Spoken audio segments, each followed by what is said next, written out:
Episode 566 of the TV Dudes, recorded November 20th, 2025. Scrublands.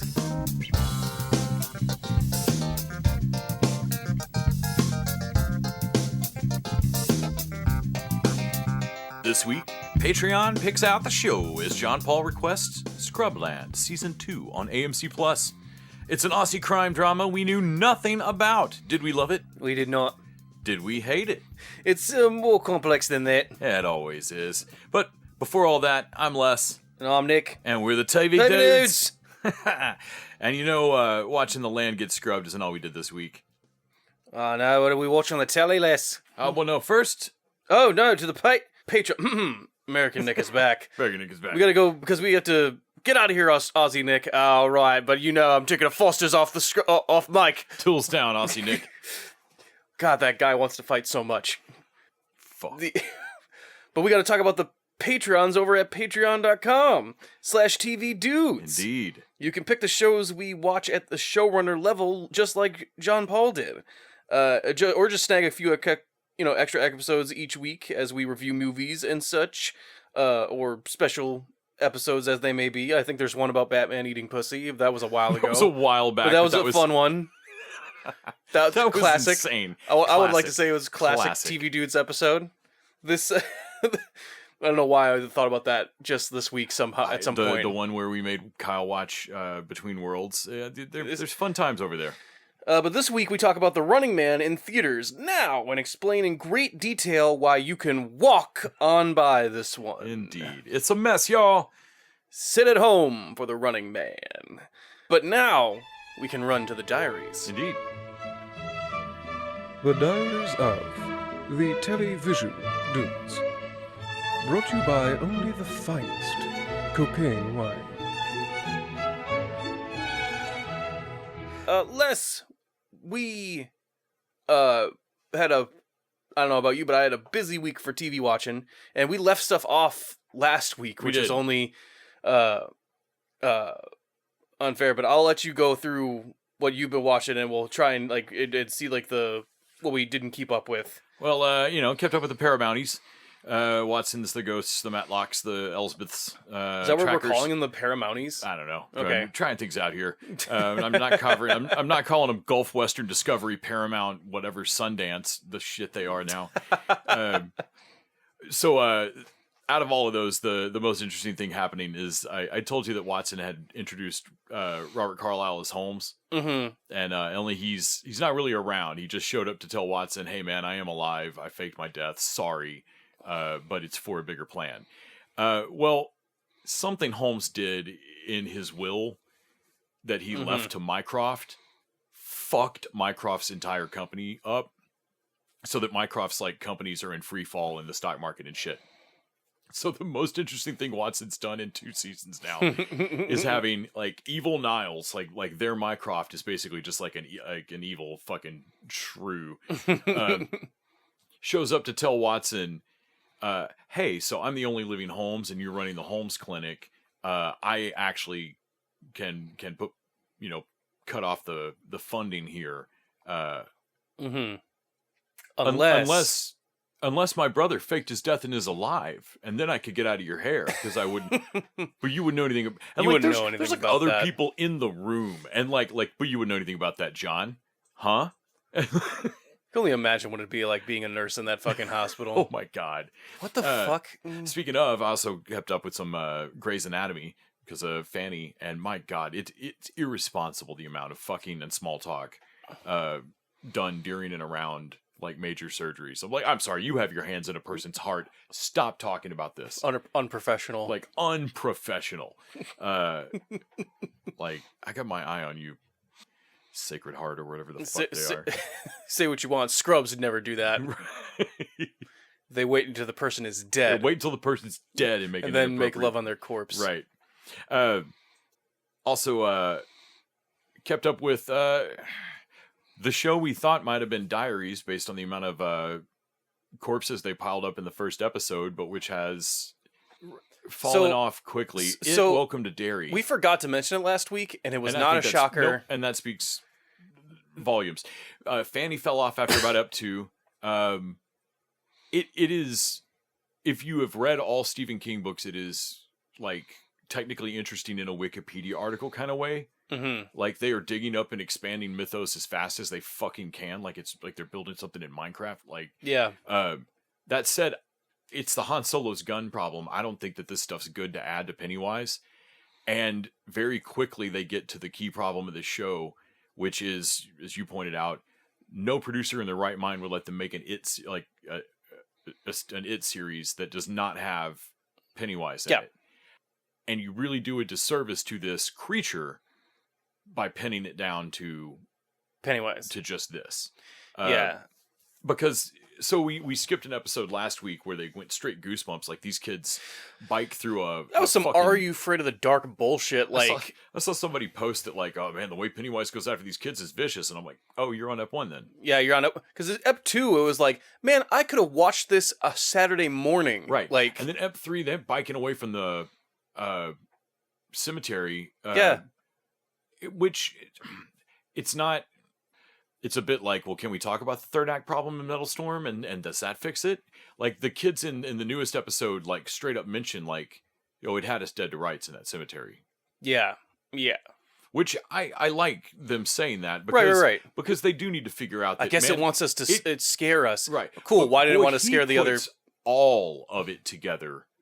Like, it's like salting meat. It's like he puts all of it together in 3 or 4 steps there. Mm-hmm. It's the sequel problem of like where like, oh, so what we that Predator's a hunter says a character because the audience already knows it, so we don't want to wait for a character to learn it. Right. So this newest episode, they do the thing that I immediately was like, no one would greenlight this, but that's the better show. Mm-hmm. They do a full like flashback weird thing that shows the native tribe trapping it way back in the day, like a real origin, like a meteor fell to Earth. The tribes were like, what the living shit is in the woods over there? I don't know, just stay away from it. It's pretty weak. But yes, the deadly Galoo. The Galoo. You big Galoo. Terrible name. Oh, it's just a terrible name, you big Galoo. Oh, shucks. And I'm watching it going, so you should have just done that series, like Prey. Like, just do that tribe with this meteor lands in Ep 1 and the hunting goes, like, you start losing Braves. Like, the hunting parties go off immediately. But it can't seem to leave this edge of the woods, and everything seems good. And then the settlers arrive, and the settlers go to that end of the woods, and they end up fattening it up. Yeah. It's the deer wolf fucking problem. And like all of that's cool. They end up trapping it. But all of that is like one story in this weird series that just gets less compelling and more like a Wikipedia article about it every week to me. Yeah. With the exception of fucking Dick Halloran. Yeah. So him going to that kid's mind is pretty awesome. Well, and him straight up telling him like, all right, you son of, like when he spits in his face of like, man, this isn't pleasant for me either. I don't want to do this. Mm-hmm. This is going to hurt. Yeah. Well, we're about to fucking do it. Like, it's like Dick's an asshole, man. Good for having a bunch of black characters on this show. Yeah. And also, I do like that the figuring out they're not all the same black character either. The guy about to go to Shawshank, the projectionist, is about to fuck it. Like, what could you possibly be? Like, you got to tell them where you were. No matter where you were, it has to be better than being accused of killing these kids. No, it's not. Nope. It's going to get me killed either way. So because it's like, you were with a woman. And like, well, cool. Just tell us her name. And even she was like, a white woman. Oh, Lord. Yeah. And so, and she doesn't say it, but she leaves and is like, okay, yeah, don't tell anyone. Yeah, don't tell nobody that. Because I'm like, oh yeah, there's a difference between being accused of child murder, but everyone's going to assume you did it, but they know they have to assume. Right. You admitting and knowing 100% for sure you fucked a white woman, they're just going to find the tree, man. Yeah, man. We're going to find the nearest tree. Like, I do like, okay, yeah, he can't fucking say anything about that. Yeah, like one crime makes the papers and you end up at Shawshank, and the other crime just never makes the papers. Yeah. You just, I've read, yeah, you. Yeah, take your shot in Shawshank, my man. Just over there busting up a Schiffer robe. I don't know what. So if you meet Andy Dufresne, just say hi or whatever. His plan's not going to help you out. It's it's a long-term thing.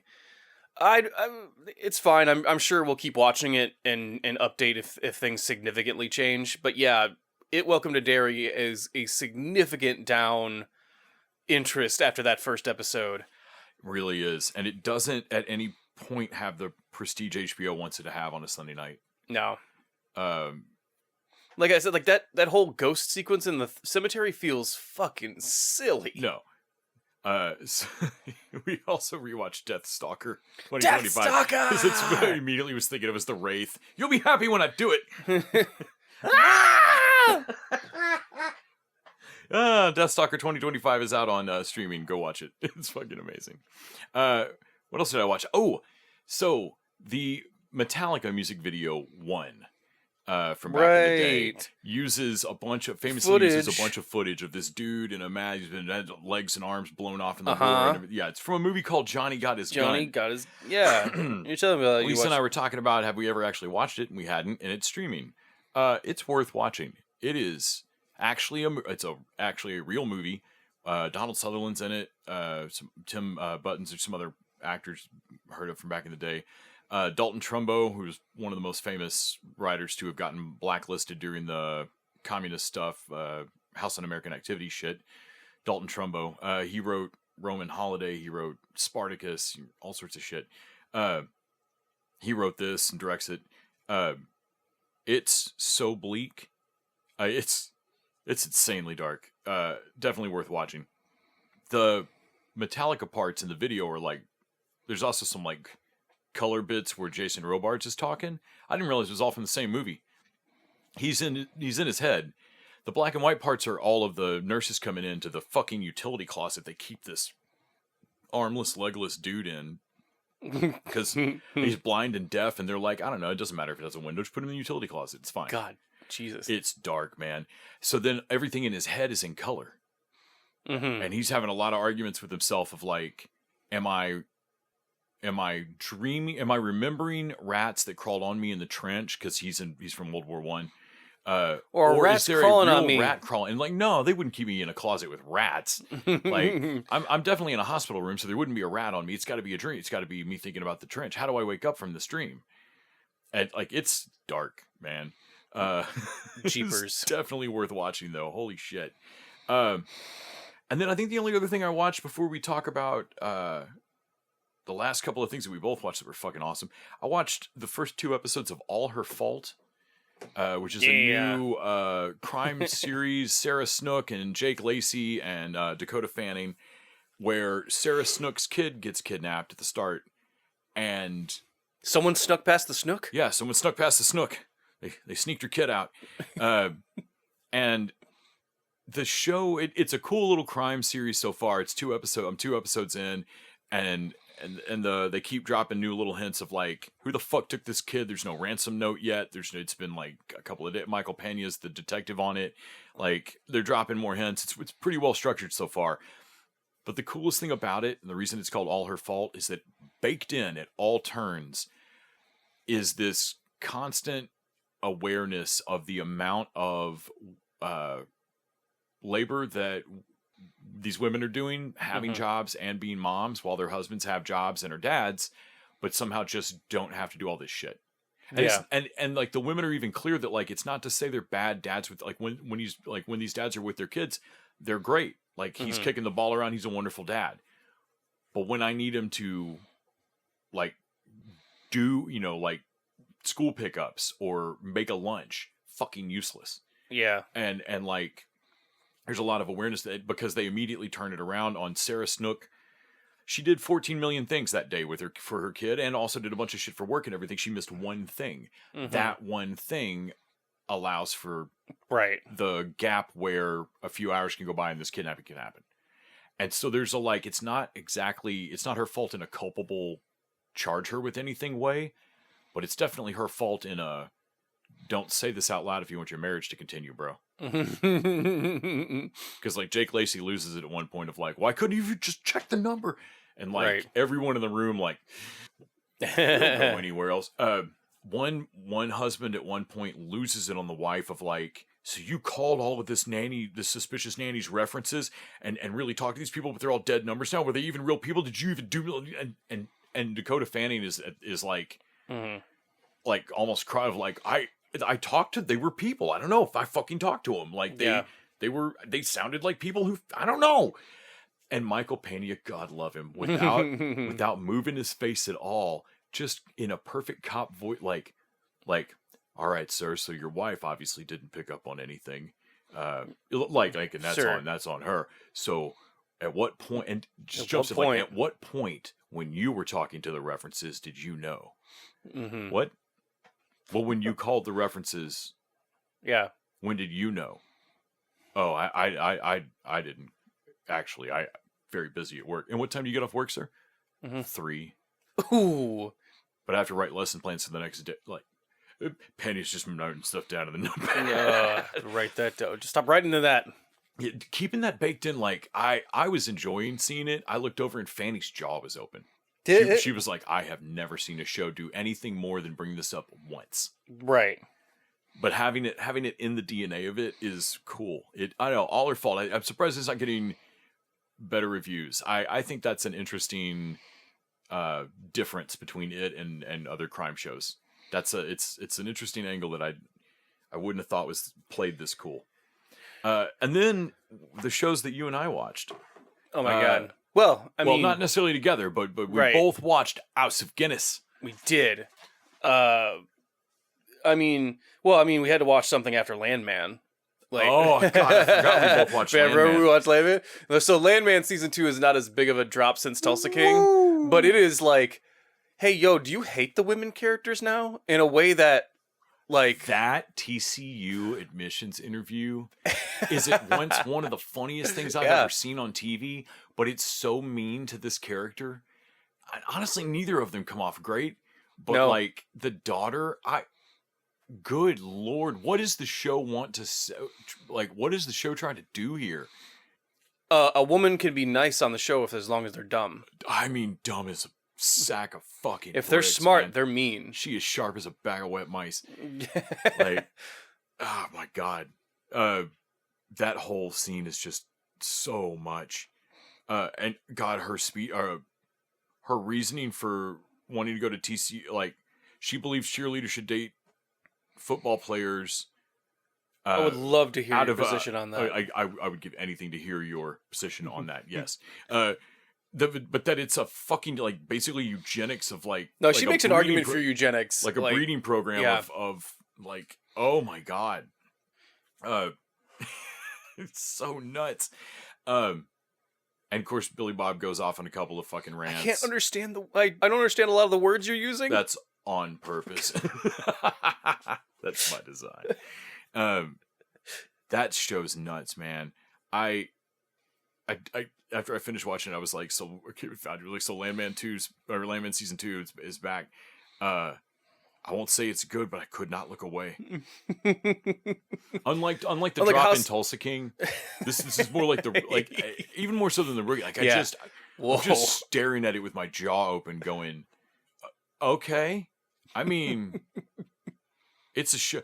Oh my God, when Allie Larder starts throwing fucking plates and shit around at dinner, and this is after the son has already, like, Dad, I don't want to come talk to you at the house. I want to come talk to you anywhere else in Texas. If I come to the house, I'll have to see Mom. Eat food. We'll just go. Man, he hits the fucking ground before she even throws a plate. He's under the table, and then Billy Bob's under there. All right, Dad, I'm going to take off. Yeah, all right, son. Well, I mean, his son's still... Billy Bob's a little older now. His son's going to beat him to the draw on that. Right, yeah. Because they both know what's coming. Knees work a little better. Yeah. Oh, my God. 20 years ago, Billy Bob would have been first. The only part of it that I'm, like... The character I actually like is the kid. And I'm loving that his shit seems to be working. Yeah, honestly, I want to see him not running... You can cheat that character entirely. He cannot run into a single fucking problem from here on. He got almost beat to death in season 1. Yeah.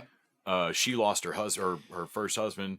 I just want to see these crazy kids make it. And his crime, apparently, it's like, what we want him to do is to be the small guy oil executive. Like, that's his big win. Like, this show is...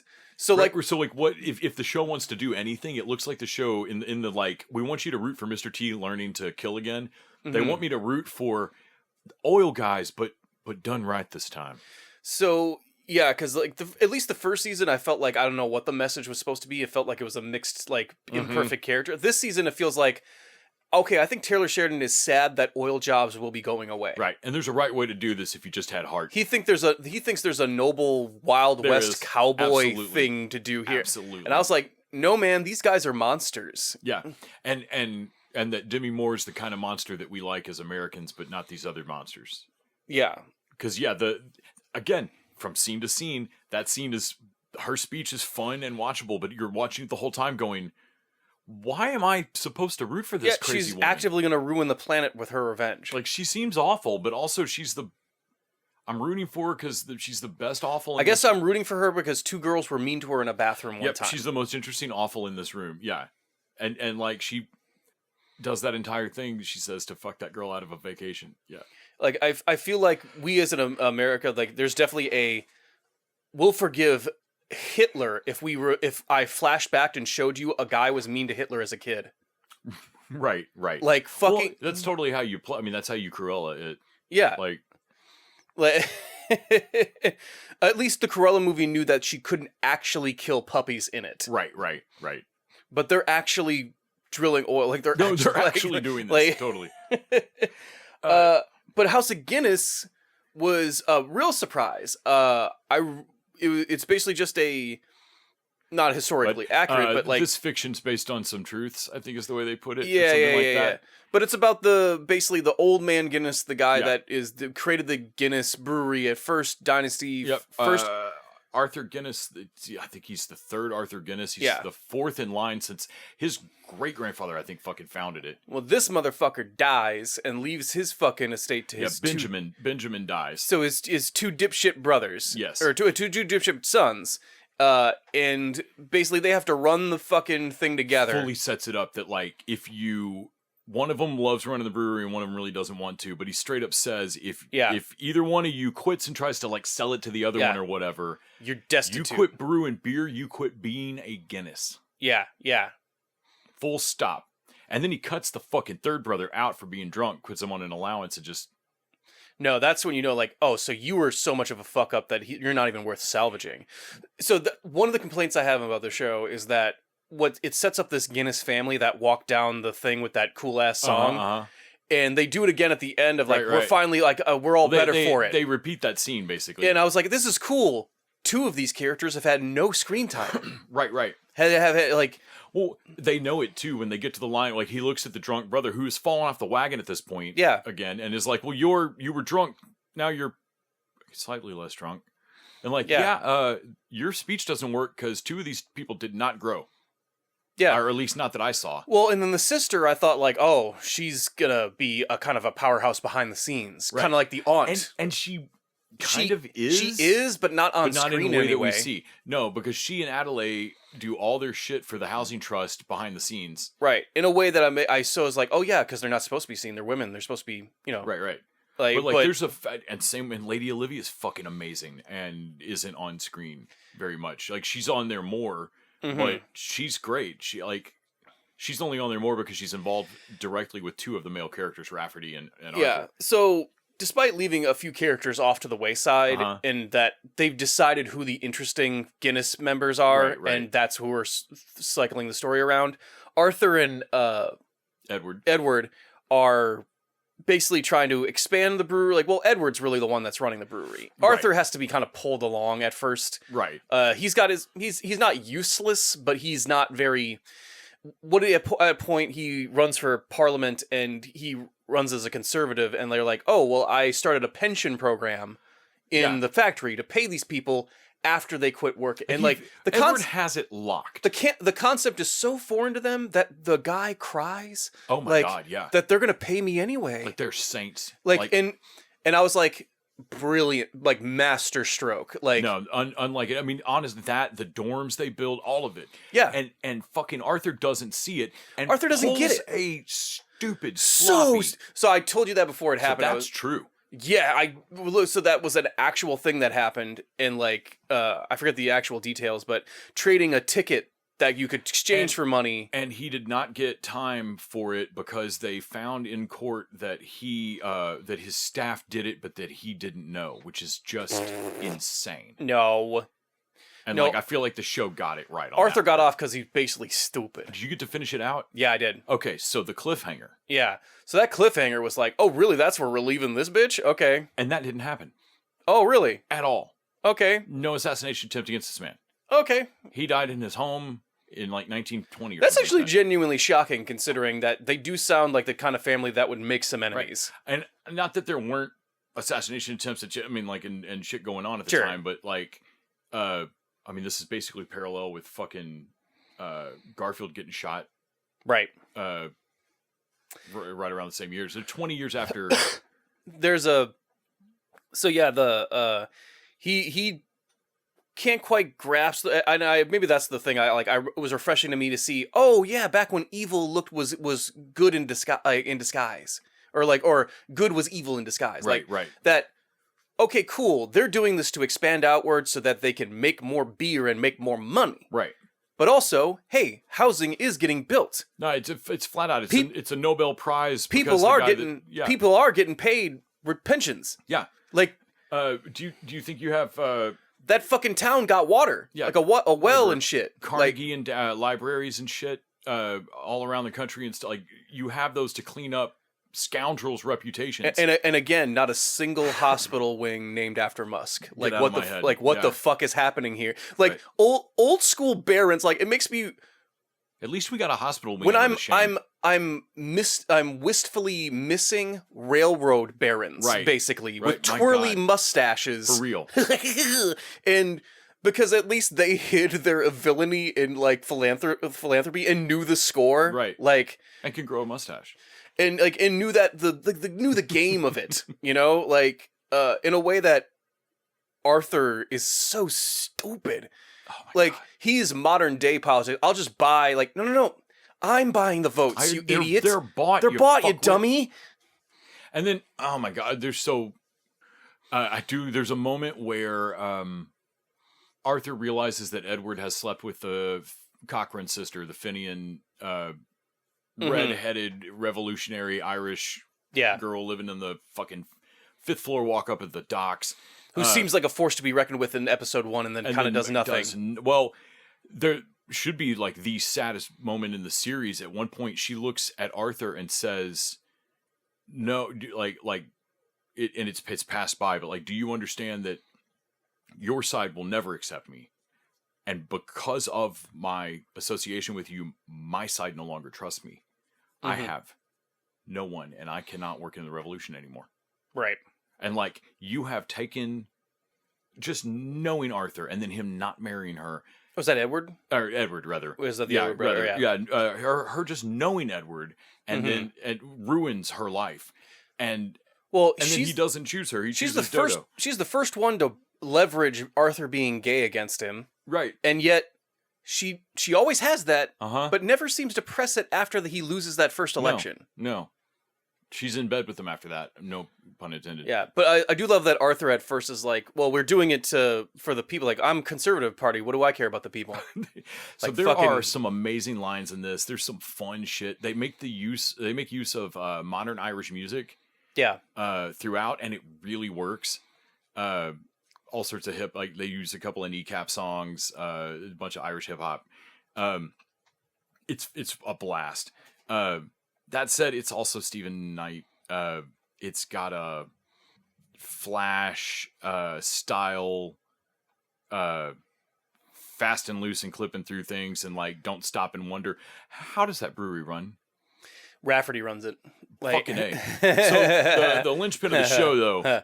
He's on the thumbnail and not by accident. No, man, Rafferty is the shit. Rafferty is their foreman, but it's a little bit more complex than that. Yeah. He's their body man. He's a fixer. Yeah, Godfather. He's their consigliere. Like he's Tom. Yeah, in a way that Tom. He's got a lot of things that can, like, he's got a lot of lines that are basically like, cool. So I brought like, did you bring me here? Like, oh, I had the police bring you here so I could, ask you this question and invite you to a thing. Like, did you have the police bring me here just so you know that you can? Yes. Sorry that the world is I'm the first person to teach you that the world's unfair.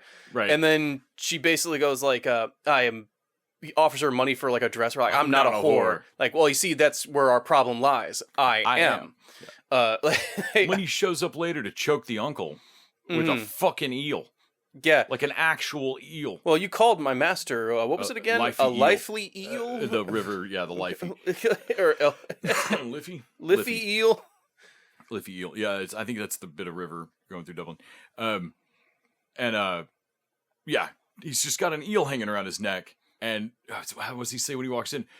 My masters have given me permission in this rare instance to be entirely myself. Like, it'd be unholy of you to give me a reason to. It's great. So, and so Rafferty is cool because Rafferty, and he's also not a good guy. None of these people are very good. Like, they're complex and interesting, and also rather than Landman, they're just making beer. Right. So I enjoyed the shit out of this show. That cliffhanger about ruined it. I have no idea if they have a season 2. That's a dumb. I mean, like it doesn't feel like a season ender cliffhanger. Yeah, it feels like a where's the next episode? What do you mean a different show starting? You maniacs. Yeah. Level cliffhanger, and it was enough that Lisa and I tore through the entire show in 2 days, and then that cliffhanger happened, and we went, "That's fucking dumb." Well, fuck this show. It is. It honestly it engenders an immediate "well, fuck this show." When I was loving it, I tore through it, but we had immediately pull phones out and look up, like, well, did Arthur Guinness die? Like, no, no one even ever tried to. No Finian's ever tried to shoot at him. Yeah, so I guess the next episode is start with a failed assassination attempt, or a radical change in history, or a huge change in history, because his signature definitely doesn't end up on the bottles. Then, yeah, It. I don't know. So I love this show, but also fuck, that's a frustrating ending. They Joffrey is one of their fucking cousins that they send over to fucking the best thing the show does by a country mile is the redemption of Joffrey. Yeah. The actor that played Joffrey plays Byron, their bastard. He calls himself a cousin, but he's their bastard brother. And he is like a stretched leprechaun, like a leprechaun in a taffy machine. And they send him to America in this pimp coat to go fucking sell Guinness over. Well, he basically talks him into the job. And then halfway through the series, they bring him back to run Arthur's second campaign. When he rolls back into Dublin, standing there on a boat, like, I want to enter scenes like that, man. He's in this crazy pimp coat with this stupid bowler hat, and it's slow. It takes for goddamn ever, because he's on a boat, and he just stands there. Hey, yo, I conquered America. He says, like, yeah, apparently he got the president to drink. I don't know. Just, there's because he is hustling every scene. Oh, man, Why aren't you fine Irish gentlemen drinking whiskey instead of Guinness? Whiskey out of a glass, and here, just get some Guinness there. It's an elixir. Well, the porter's not usually that excited. I was running. And then it's like, and having him running his campaign is like, well, if he can sell fucking beer basically like bottle by bottle in America to success, maybe he can win us a campaign. Like, so these likenesses, like, oh yeah, America's figured out that people love. He's dead right. Yeah, that people like to engender themselves with the likeness of the character, and like, yeah, but this one has a beard. Like, I love that he tells the famous story of the little girl telling Abe Lincoln to grow a beard. Right. And but I love leaves out the part that Abe Lincoln had a fucked up face. Also, Potter nails it of like, but in his example, he wants you to be he knows that man got famously shot recently, right? Yeah. I would recommend folks go watch this show, but be ready, man. It's not a cliffhanger, it's just a cliff. Yeah, man. Fucking crazy. And that brings us to... Well, I also wanted to say, I did finish it out, Last Samurai Standing. Ooh. It was very good. Definitely go and give that a watch if you're interested. Also, Mighty Nine started. Oh, yeah. And it's pretty good. Animation's fun. I'll have to report back as it it's in its early stages of like trying to get itself together. I don't think it has quite an identity yet, but it has a great idea, less a fantasy idea of, so a relic is stolen from two warring empires. One assassins or some thieves steal it, unbeknownst to either empire, but that relic is what stores every person's soul of that other empire when they die. Okay. Now that it's gone, everyone's death is permanent. Okay. So, like, it immediately, like, so that, the other side is wondering what is so important about this relic that they're willing, like, hey, if it's not back in 2 days, we're going to war over this. They have to, every death that goes on from this point onwards is for keeps. They can't, apparently they reincarnate and live multiple lives. You can even get a sickness where you don't differentiate amongst what life you're living right now. But I thought, shit, okay. But I thought, like, oh, that's a great hook for a whole empire of, like, they need this thing back right now. And also, it's a crazy powerful device, weapon, great MacGuffin. But anyway, yeah, I'll fucking report back on that when I have more. All right, so for the last thing we're going to talk about on the Diaries, our favorite show going right now and our only real desserts, Pluribus. Here comes the Pluribus. Yeah. So we actually had a comment over on Spotify, which I did not know we could get comments on. I'm so sorry for the folks who dare say things to us. Commented. We had somebody from several months ago, Hunter Langley, said that, man, 4 episodes of One Piece is an insane thing to watch. I agree. It was nuts. That was a crazy swing. It was a fucking crazy swing, man. But Oscar Rosario said that he actually stopped the podcast and watched Pluribus like we recommended. Good for you. And didn't really like it. Fuck you. Mileage is definitely going to vary. He said, like on Murderbot, we said, why do we want to watch a show where the main character does not want to be there? And that's how he felt about watching Carol not want to be here. I think our distinctions on that are a little bit different. I think, like, well, no one would want to be in Carol's situation. Yeah. He said he didn't want to go full Forte, but he wanted to be a little bit more Last Man on Earth. That the Rick and Morty Unity episode hit him better. That it basically it sounds like wants Pluribus to be funnier. I think it's all about the existential horror of, like, yeah, mileage is going to vary. I am so in love with this show. I'm still just hooked. I think if you've ever had any mental depressive, like if you've ever had, a depressive episode or maybe bipolar or something that you genuinely had a hard time dealing with people, I think you'd connect with this show more of, like, because I feel like my genuine nightmare is knowing that I'm communicating with every person on Earth at the same time. Well, and a little bit of that meet cute movie, like, stop fucking with my trauma. Like, yeah. Like Carol just looking at them all and like, no, I don't want to be okay. I want to be miserable with Helen. Like, what don't you understand about this? That sometimes we need a Karen to, like, because everyone else is too go along to get along. And I do see that is a narrowly split, like, yes, she is miserable in this show, and I also generally hate characters who are miserable in their show, but man, it's working for me with Rhea Seehorn. I really love the casting here. I think she's amazing as Carol.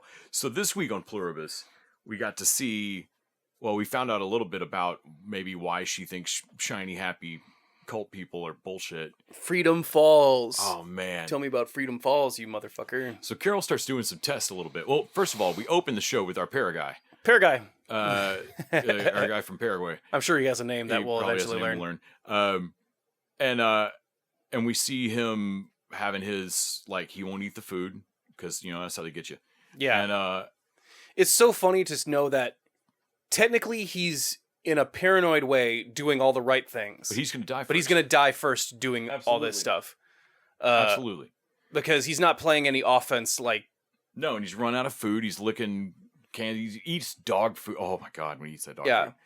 And 3 packets of sugar and some... Well, he's going through those signals to find people, and I'm like, oh, because you don't know who's left on Earth or how many, because you won't trust or... You won't believe them, and you won't talk to them. Yeah. And they just keep waving at you. Which means that Carol is so far ahead of you information-wise. Right. And then Carol leapfrogs.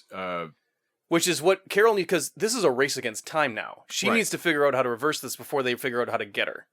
So Carol starts putting together a list of what she thinks she knows about them, which is wonderful. And one of them is that they don't seem to be able to lie. Or they seem weirdly honest, ? Yeah. And she starts testing that a little bit, and it becomes the moment where, like, so you said you didn't, the first night we talked, you guys said you didn't know how it worked. Do you know now? Oh, yes, we've learned much more. Is it reversible? And they don't want to tell her. Right. And they can't. But they can't lie to her, so they just won't say. Mm-hmm. And like that's a really long pause there. Like they, it's kind of like on a defense. It's not against the law to not remember something. So like I don't recall that. But then whenever you say, oh, that definitely didn't happen, kind of puts the other I don't recall that into question. That's different in the UK. Oh yeah. Yeah, if you withhold information that could be helpful, it can be used against you in trial. Awesome. You don't have a right to remain silent. Yeah. I mean, that could I was watching some UK cop show, and whatever they arrested the person with, I was like, that can't be what they fucking say. Mm-hmm. And like, oh, damn. Yeah. If we find out later that you withheld evidence, that could have helped to, okay. I can see the logic of that. I wonder how many civil rights that... oh, good God. But I suppose it's an argument for later. So yeah, they get into talking about her books, which got into my pizza theory of now there is no longer bad pizza, which means there's no longer good pizza. Right. Because they love Carol, they love all the Wakaro books, every bit of them, and they can quote lines and they know all the things. But also, they don't see any difference between when they're required to give an opinion on it. They call up so and so Smith or whatever. Right. Loved your books. They were in a dark time for her and gave her something to live for. Right. They don't say that they like her books. It's this. They pick the person on the planet that liked them most, and they pull her feelings. Right. Which must mean that they're just not picking up the people on Earth that hate her books at that time. They're just choosing to, because I was like, this is selective memory. They kind of talk about it like, well, of course we love it. You know, we're feeling it through the love of a million hearts or whatever. I'm like, okay, cool.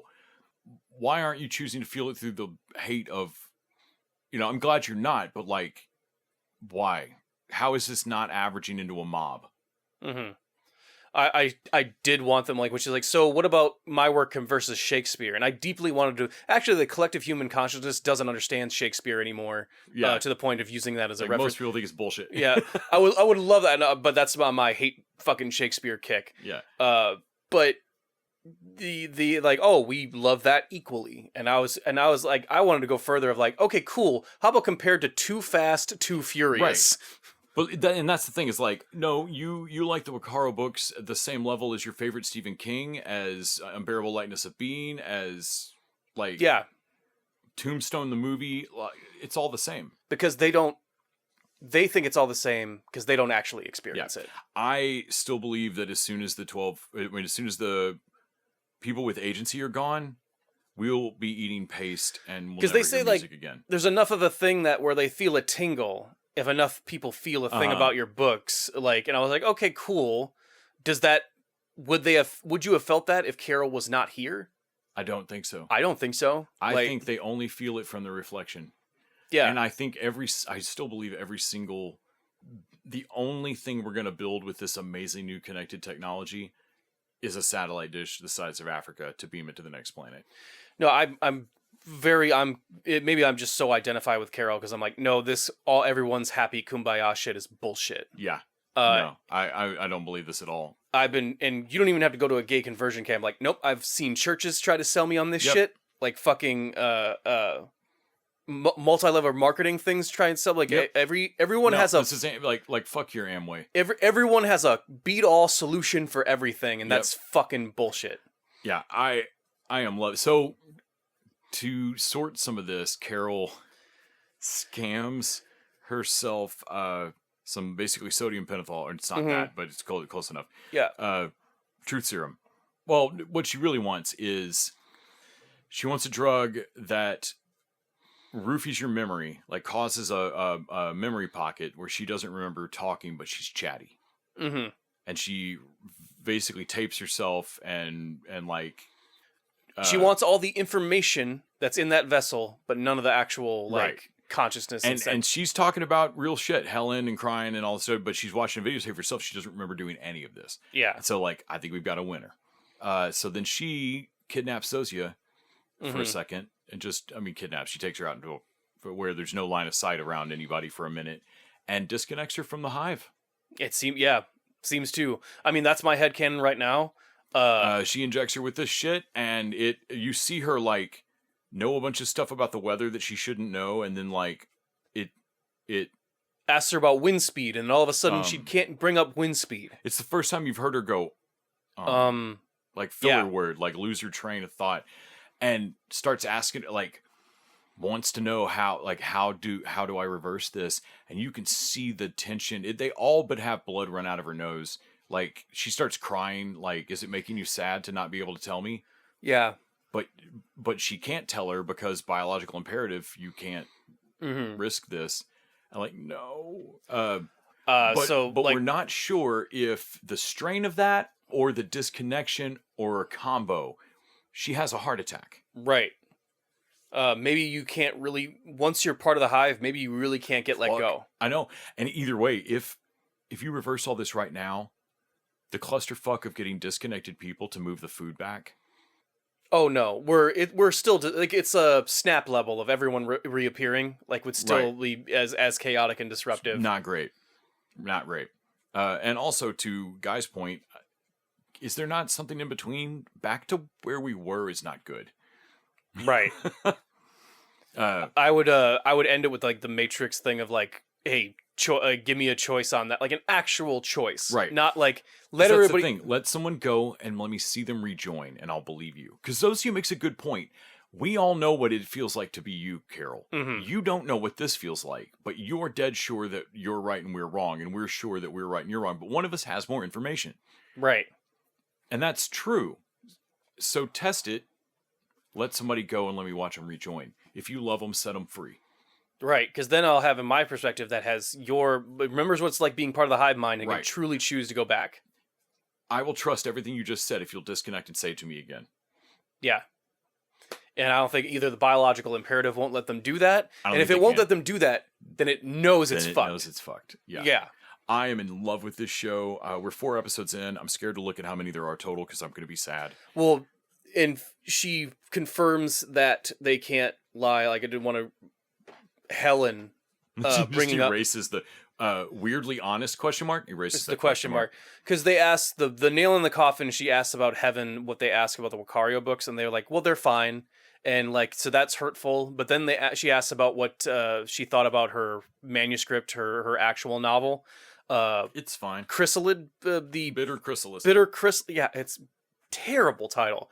This just well, why were they going to let me publish it if they thought it was just man? Well, they didn't think it would hurt your career, and she reached the last 200 pages. She stopped after 137. It's 400. She didn't read the last 2. She said it wrapped up nicely. It's 438 pages long. Yeah, she said it's fine. The fact that she didn't finish it was and I'm yeah, Helen's not in there. Helen would kill 11 million. Or Helen doesn't have a fucking agency because Helen has no agency if she's in there. But I'll tell you what, she's not letting this get fucking out. Because Helen would seriously aneurysm 11 million to you before she'd let that be said. Yeah. Cannot believe they didn't seize up when the heart attack was going. Oh, I know. I know. When she handcuffs herself to her, calling that bluff. Great. I have agency and you can't touch me. Get away. And they all take that step back and yup. Well, it's all stuff that you think will work, but you have to test on a grand scale. Carol is sad and creepy. Yeah. It's all they can do to stop her from saying, because I think they think she might say how I know it was going to work was that they have to say something in unison so she can't hear Zoe. So I'm okay, so this they're trying to drown her out, I think. Yeah, so they knew that this was actually going to work. Yeah, I think they would realize real quick that oh shit, this is about to work. Well, it probably feels like a good time to talk about Scrublands. You've spent your career reporting on people at their worst. How are you not damaged by all that human darkness? It says I'm not. My name's Martin Scarston. Can I ask you some questions? This isn't raw material for another of your articles. Those words of his, they started a bloody wildfire. That rips through a town. Mandy? What happened?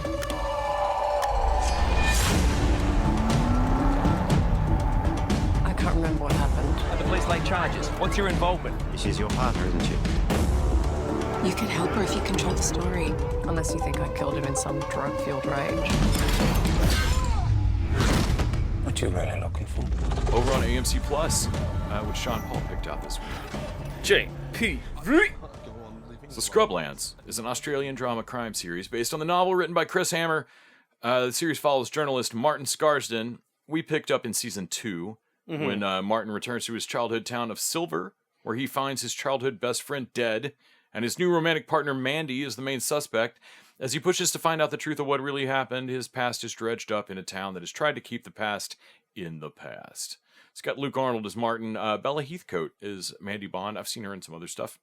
And John Paul asked us to watch it. So let's get into it. Righto. So we jumped into Scrublands in season 2 per John Paul's request. Specifically requested that we not watch season 1, that we just jump in at Scrublands Silver, which I gather is based on a different book than the first season by author, I think, Chris Hammer. Right. In keeping with the spirit of jumping in at season 2, kind of trying to get on board with what I thought the plan was here, I didn't look up shit about this. Like, I knew nothing about Scrublands. In my head canon, I was thinking JD and Turk found a door JD and Turk in the back of a storage closet at the hospital, and they went through it into a Narnia land called Scrubland. And behind them, then the janitor came in and was like, "Oh, that's sloppy and unsafe," and just locked the door behind him. And that's the new show in Scrublands. What do you think about Guy Love? It's Scrublands here. If you're not with Guy Love between two guys, we don't want you around. Fucking. I don't know what they call saltines there, but you can hide one. And so that was the best I could come up with. I looked up nothing about this show, so I was pleasantly surprised that at least season 2 opens almost immediately with a stabbed body. Well, a great setup for he's going home for a holiday into his hometown because his new girlfriend, new partner, and even people at that barely know him are like, "You sure you're going back to your hometown? Aren't you famously not welcome there?" Which is news to me, but it began a series of what I think were the most fun things about watching only season 2 of this, which were occasions where I gather season 1 just is casually mentioned, and I went, "What? Wait, what? What priest mass shooting event?" Right? Like, oh, the other families looked you up. We won't keep your kid here today because you're the crazy woman connected to that other mass shooting. Like, the fuck are we talking about? God damn. So our main character, Marty, is a journalist rolling into town. He doesn't really want to go back to his hometown, but there's a big yoga retreat. It's like the only thing kind of near there. And that's where his girlfriend wants to have a holiday. So he's kind of like, all right, that's fine. Aren't you from there? Yeah, all right, fine. And he's going to see his mates that he grew up with that he hasn't seen in a while. Jasper, mainly. Right. But that confused the shit out of me for the first couple of episodes because they explain it, but it is weird that Mandy hangs out with Jasper before Marty. So what I can only assume is that he's off doing his book signing. And she and Jasper are both at the yoga retreat together. So she weirdly, at least in the photos in her text, it sounded like hey, I got to know your old friend. Yeah, I met up with your old buddy Jasper, who he was friends with, and shit. Right. But at one point, Marty, they never really go into any of these things hardcore. But it doesn't feel like at any point Marty actually thinks Mandy killed Jasper. Really? No. And he barely even thinks that Mandy slept with him. I never even really bought the jealousy. But also, they try for just a moment for him to go, man, I haven't seen Jasper in fucking 25, 30 years. So I don't really know what kind of guy he is now. I'm remembering my friend from school, but I don't know. Maybe I left you with a psycho. Well, he gives a weird call. Right beforehand, and let's go shack it out. I need to tell you at the fish shack. I need to tell you something. Could you come right to my place, not go over to Mandy's? Right. Not mentioning that Mandy is there, is at his place for reasons we'll get into later. Yeah. But He picks up a couple backpackers on the way, so he doesn't make it in time. His friend's dead by the time he shows up. Right. And I mean, blood all over the fucking place. Also, good on those on hitchhikers, those backpackers for that. The white woman jumps out to hitchhike, and then when he says yes, the black guy pops up. But also, so there's a lot about this show that's fun in that there are a lot of shady things going on in this town that are not necessarily related to Jasper's death, and like trying to figure out why the backpackers are so weird, like a little bit weird the whole time, and then realizing later that like, oh, well, dude that was standing back while she put out her thumb to hitchhike is also kind of whoring her out to get their visas extended. I mean, I think it's her plan as much as his plan, but that's what the like there's a separate shady thing going on where for a little hanky panky you can get your work visa extended. Yeah, that's a whole other thing. Whole separate, and we glossed past. That's like the second of 3 red herring, or second of 3 crimes. Like the first 2 are kind of red herrings. So the first thing he discovers is, Mandy's standing in the hallway holding a different knife. Thank God it's a different size knife. Otherwise, man, those cops would have definitely thrown. Well, Mandy does a dumb thing that never gets explained later of like, as a victim, it's like, why didn't you call the cops? Oh, I thought the killer might be here, so I grabbed a knife and went searching. Yeah. I'm like, okay. And again, I'm like, well, I don't know her from season 1, so maybe this is a thing like that character would do, but that's not a thing a normal about person... Her is weird. Her name is Mandalay. That's not a thing a normal person would do. Would be to go and grab a knife and hunt down the person that just killed you. Also, she does not look like she's in hunter-killer mode. Also, like, yeah, she's just been woken up from being roofied. She's fucking... Yeah. And so they take her to an Australian police who's also a friend of his from childhood. And there's this when the cop's going through of like, it's an Australian cop asking you how much you had to drink last night, and I deeply wanted her to just go, I don't know, an Australian amount. Oh, like offensive. Fuck you, like racist. I'm Australian. We're both Australian. Eat shit. I believe the detective just is asking her how much you drink while popping a can of Foster's. Or basically, like, right. No, I just had a few small beers. So she find out that she's got drugs in her system, or she got roofied. Yeah.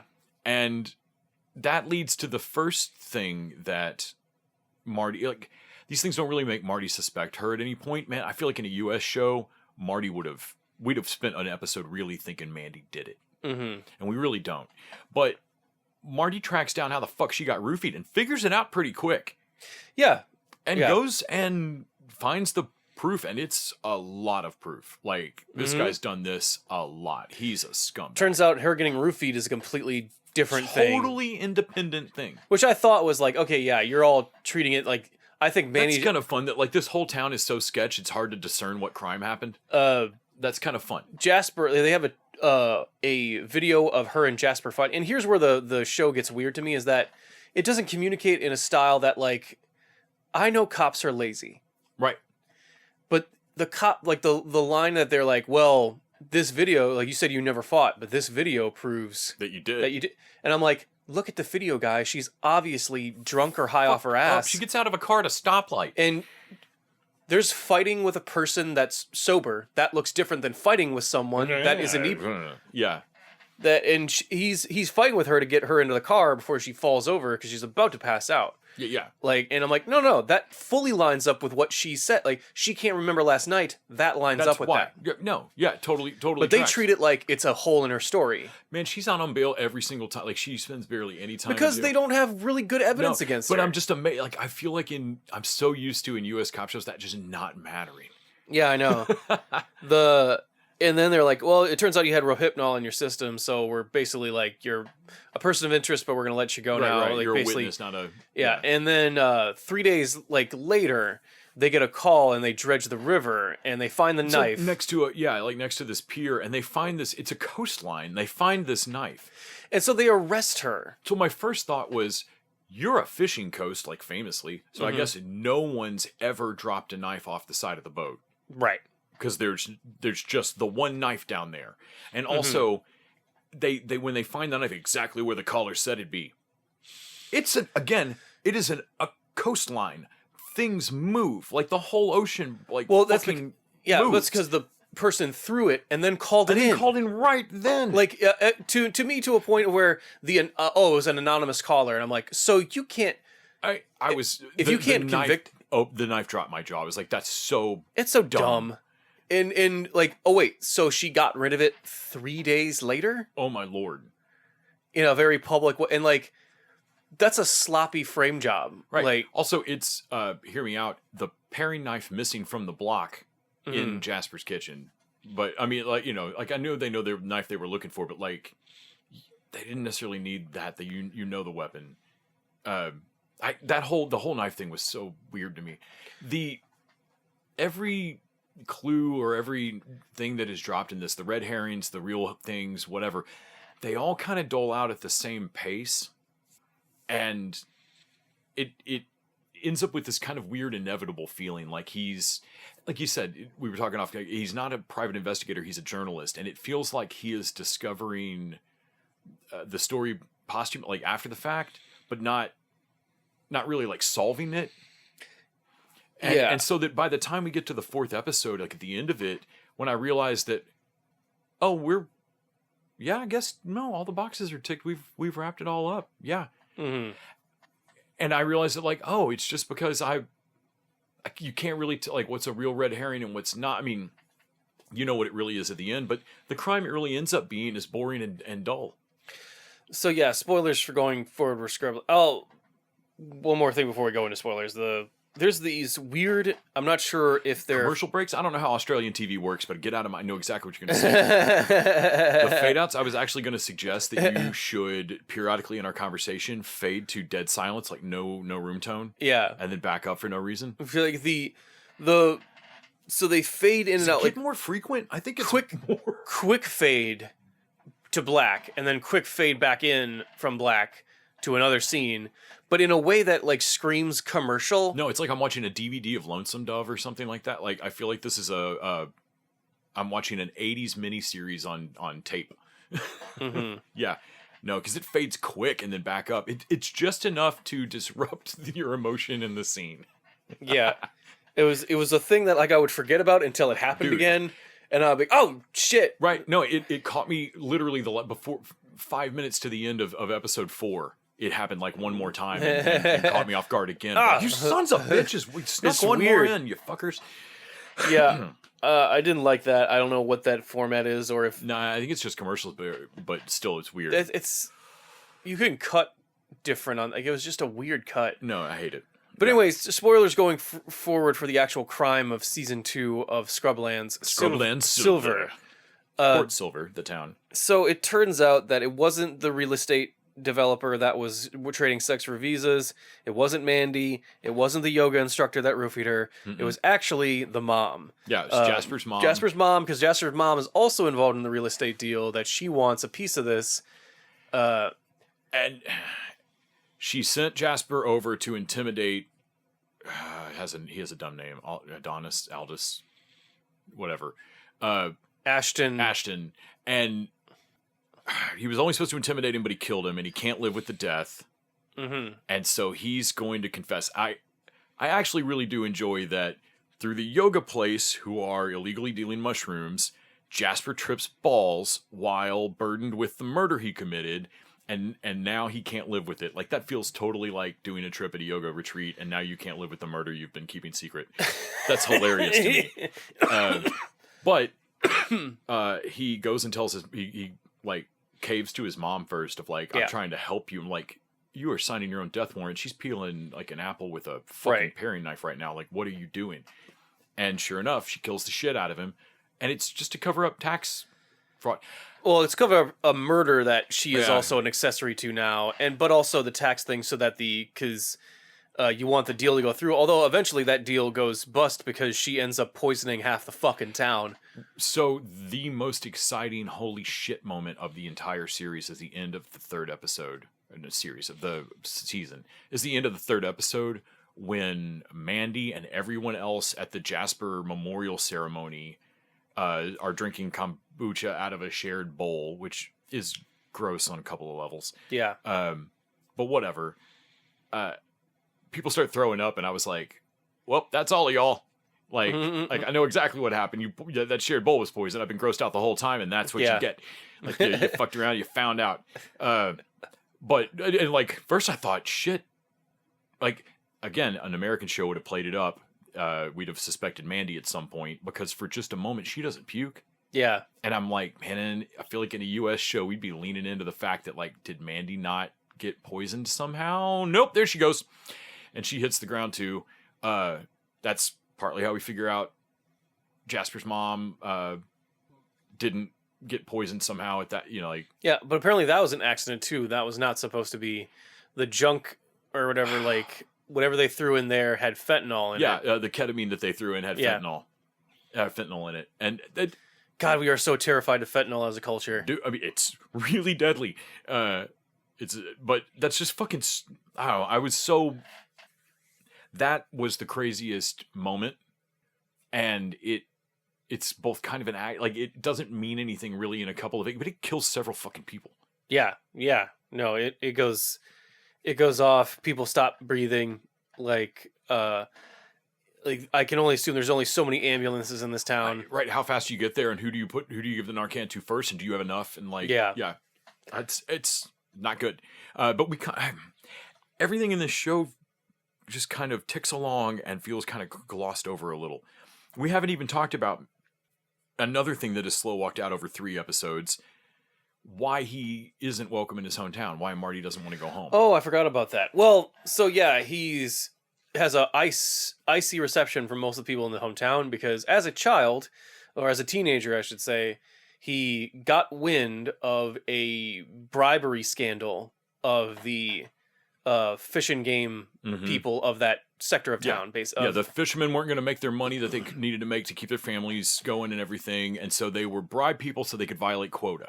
Right, and so that overfish this waters. And it's so out in the open, a teenager could figure it out. No, they're just discussing it openly on the boat. They just don't know that the kid sitting there on the boat is going for a journalism scholarship and wants out of this town, like most teenagers. Yeah, and found his ticket. Dude. And so I think that leads me to where I think the show is trying to like, he violated a rule of small town culture. You keep it in house, and I'm like, well, that's what we criticize police for, right?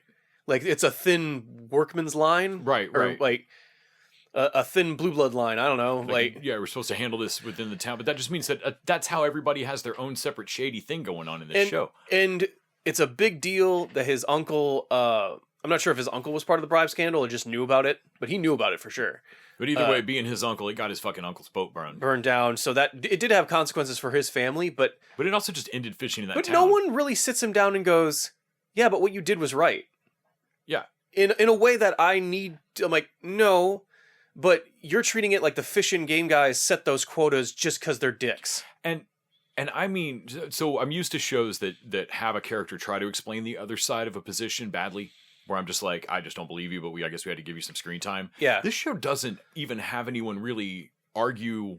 No, it's just portrayed that what he did was bad. Well, I know it hurt the town, but like it hurt a town in a way that the town was going to hurt 10 to 15 years from now. The uncle hints at like you only told one side of the truth, but I really, I feel the kid is still right, but I would have at least wanted the uncle or somebody to sit him down and like, hey man, I know it's corrupt. It's turtles all the way down. Like everything's corrupt. This is how our town was surviving, and you disrupted it. It got out of your control, and you disrupted it in a way that lurched everyone. Like there's stopping this bribery system, and then there's killing this industry in one move, right? Or something like that. Of like that there's going to each of us and saying, hey, be honest people, and then there's just getting all of us arrested when you know us all. Yeah, I would argue though, if he was to go to them and say like, "Be honest, people," that would have gotten him and his uncle fucking killed or intimidated. I feel like there would have been then a parallel to show with Jasper. Yeah, going to his mom first instead of the cops. Because like the show really could have leaned into that Jasper's trying to do the thing the town says that you should do. Jasper's trying to expose a thing, but do it better than his friend did that the last time. Like, hey man, I stood next to you while you did it this badly, but I'm going to try to do it right this The time. town I'm going to go to the fisherman first, being my mom. The town wants to handle things internally because then they can silence you and not handle it. Right. Like, they don't want things handled. Right.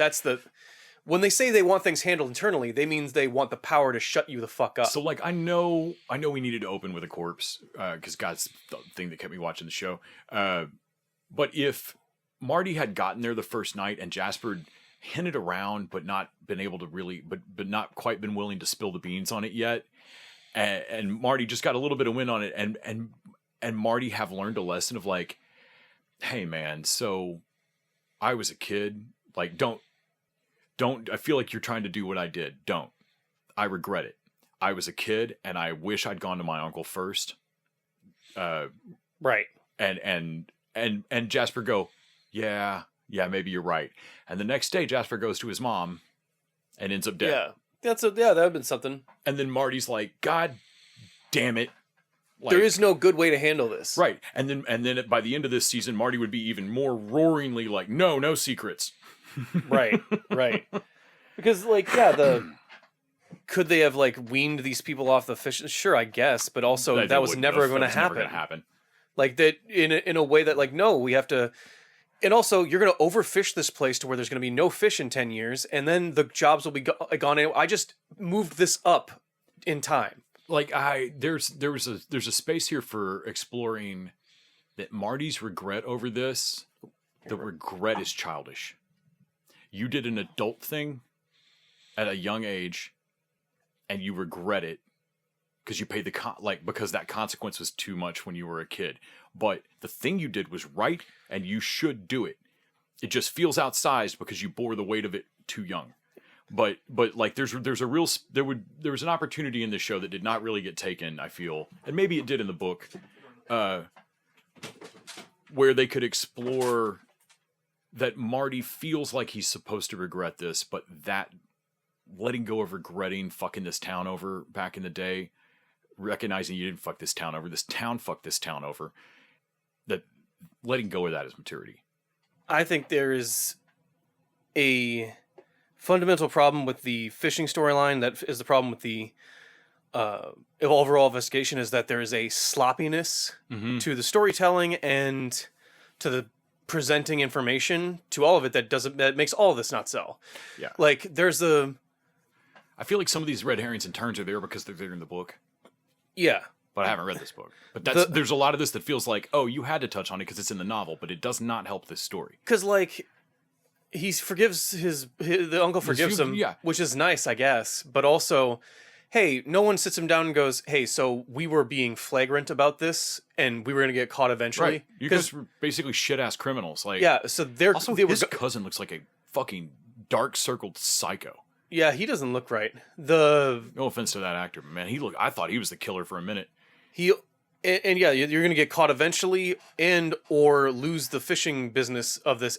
He was going to come back to a destitute town. Right.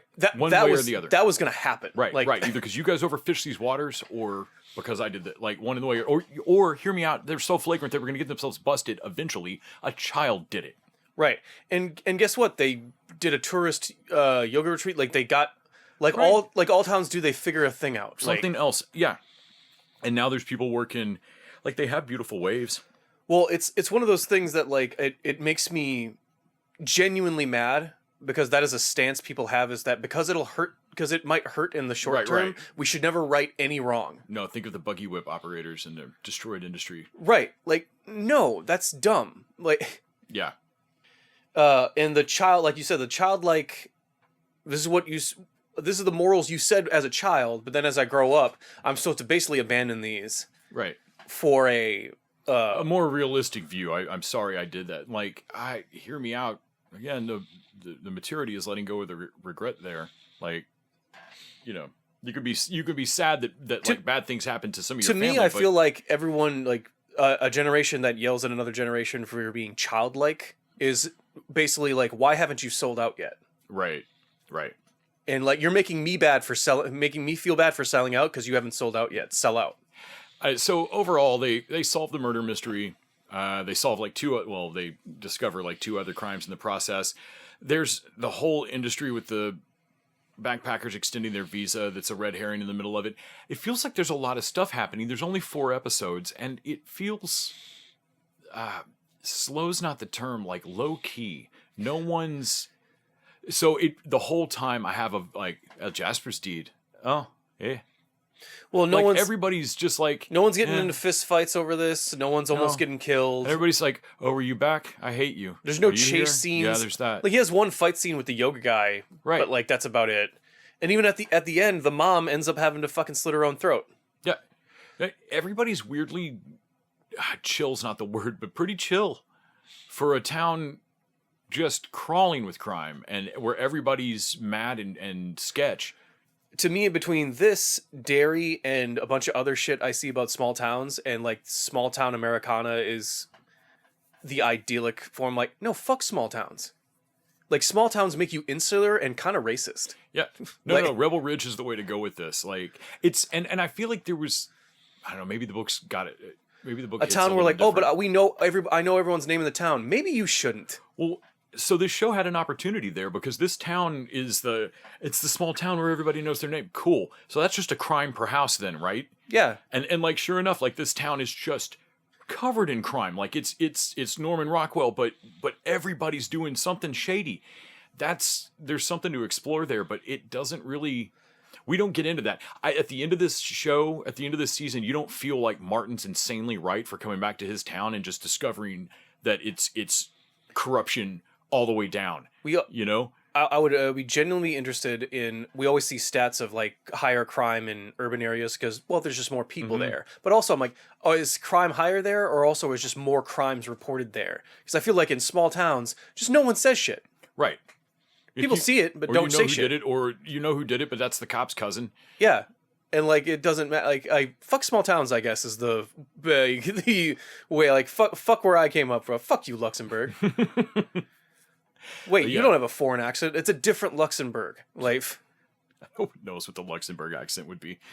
It's not Luxembourg. It's Berg. Luxembourg. I mean, I'm from Paris. Obviously, my accent. Oh my God, we're both from foreign. Bonjour. S'il vous plaît. Guten Tag. Guten Tag. All right. Hold on. Well, that's probably going to wrap it up for us this week. Tune in next week for our review of the long awaited return of Stranger Things over on Netflix. So long. Turns out the real monster's puberty. Those kids look so fucking old. Oh my God. So all the older versions are the upside down, and the younger version is just going to be AI generated. Or vice versa. I don't know. But until then. TV dudes. Yeah. I can't go on living like this, and neither can you. You're not welcome here, Martin. You've done enough damage. You don't have any idea what happened. No, because you don't tell me anything. It's in the past. You can push the past away as much as you like, but it's the past that tells you who you are today. You've got no backup. I can't have this hanging over me. Martin!